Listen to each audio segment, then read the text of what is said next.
They say we live in the age of information, but really, it's the age of interruption.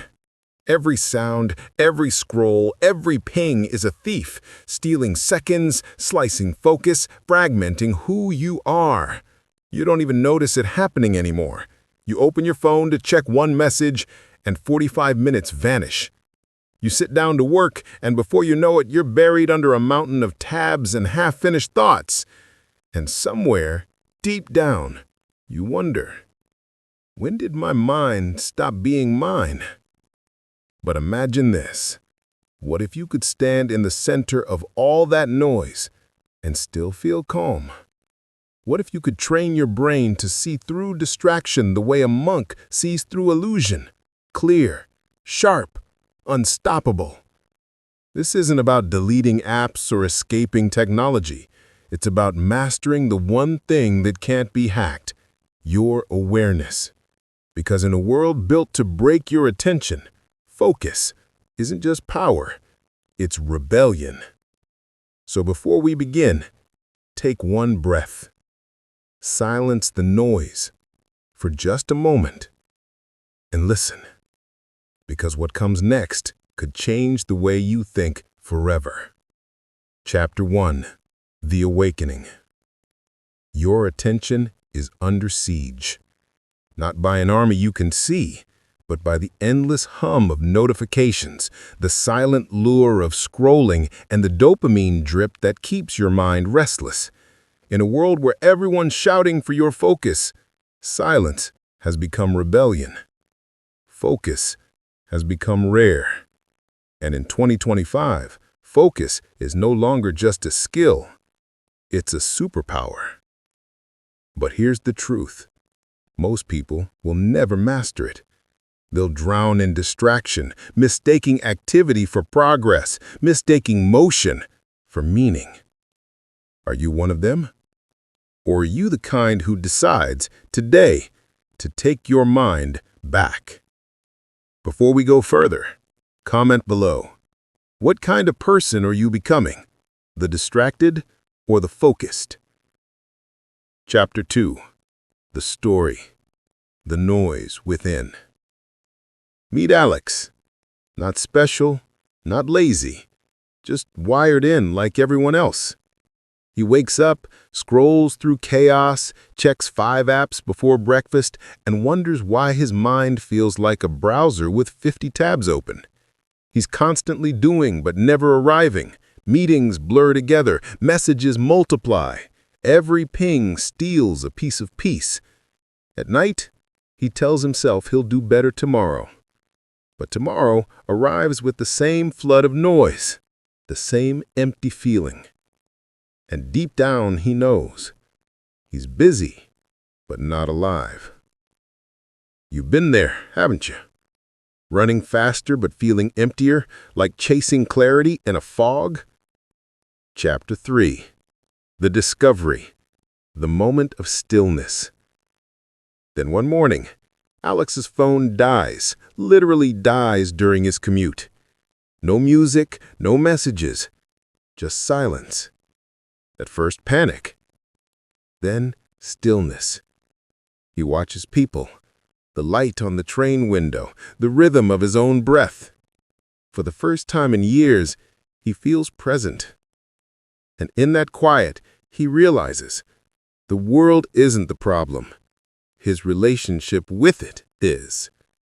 Distraction isn't external, it's internal. It's not your phone. It's your craving for noise. It's not technology. It's the fear of stillness. That was Alex's turning point. And maybe, right now, it's yours. Chapter 4. The Conflict.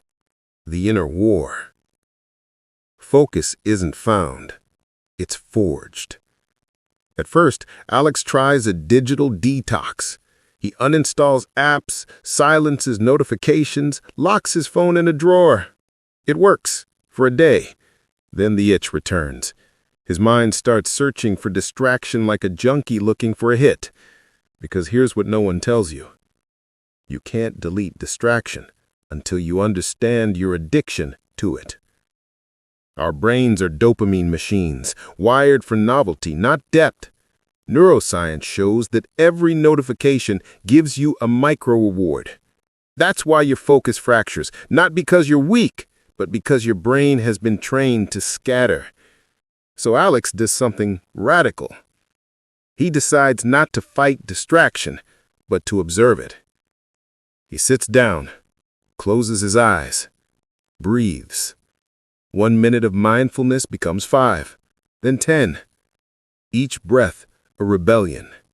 Each pause a return to presence. He learns that mindfulness isn't a trick, it's a discipline of attention. As Thich Nhat Hanh said, the present moment is the only moment where life is available. Chapter 5. Building the Focused Life. Alex rebuilds his day like a craftsman, with intention. He starts his mornings with a thought dump, pouring every worry, every idea onto paper so the mind can breathe. Then a focus sprint. 25 minutes of deep work, no tabs, no noise. After that, a mindful break. Not with a screen, but with silence. He designs his workspace like a sanctuary. No clutter, no chaos. Just clarity.